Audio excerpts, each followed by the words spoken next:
It is OCD Awareness Week, and Dr. Renee Renardi is back to talk about what exactly it is and how it is treated. Thanks for coming in today. Yes, good morning. It's great to be here. Okay, can we start? Everybody's heard OCD, but let's kind of break it down as to what it means to have OCD. There are so many misconceptions about what OCD is. I mean, there's t-shirts about OCD, people throw it around like they're obsessed with chocolate, right? Yeah. But that really doesn't represent the suffering that people with OCD really experience. OCD is not just perfectionism or checking or contamination fears. It can be those things, but it's really important to understand what are obsessions, what are compulsions, and what do these things look like. So first, understand what obsessions are. These are these repetitive, persistent thoughts, images, and urges that people experience. They don't want to have these thoughts. They're incredibly unpleasant to people.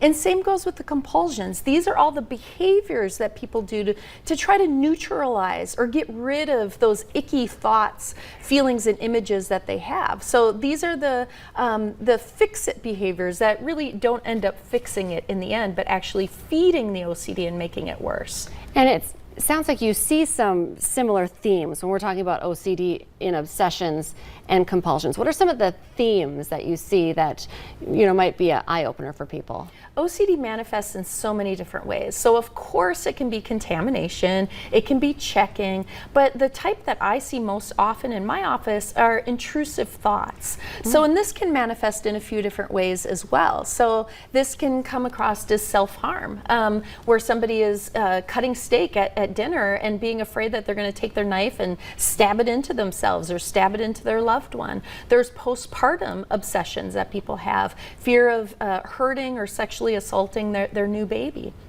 So, or just this general fear of losing control. So here's a list of some of the different obsessions found with OCD. It can manifest as sensory motor experiences, relationship OCD, where people have these persistent unwanted thoughts that they just can't shake. Okay, a lot different than, not that it isn't important to talk about the repeat checking the locked door over and over, but it's a lot bigger than just that, as an example. Absolutely. So OCD does manifest in many, many different ways.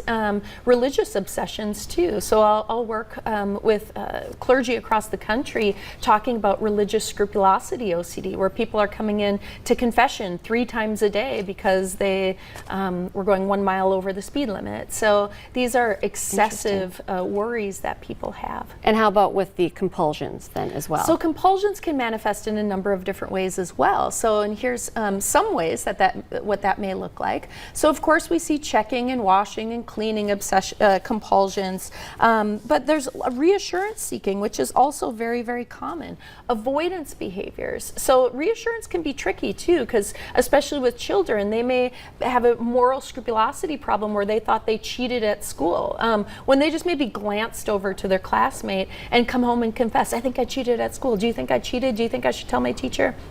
And a parent is going to be like, no, you're okay. I'm sure it's all right. And that's actually participating in a compulsion. So it's really important to identify what compulsions look like so that as family members, teachers, spouses, we're not adding to the compulsions unknowingly. And that's therapists why it's too. So great to have OCD Awareness Week, because you can have this discussion and this conversation because it's much bigger than a lot of people realize. Yeah. How about treatment? Because I know you had told me that OCD, is treatable. It absolutely is. And a really sad statistic is the average person goes 14 to 17 years from the onset of their symptoms until they get into appropriate treatment. Regular talk therapy does not work for OCD. So the treatment is called exposure and response prevention. So this is very counterintuitive to what we think we should be doing. Because again, as a nice therapist, I want to give people reassurance. But that doesn't work for OCD. It actually makes people worse. So we gradually expose people to the thoughts, images, impulses, sensations that they're uncomfortable with so that they can develop some emotional tolerance and paradoxically actually decrease that anxiety, disgust, and all those negative emotions that they experience.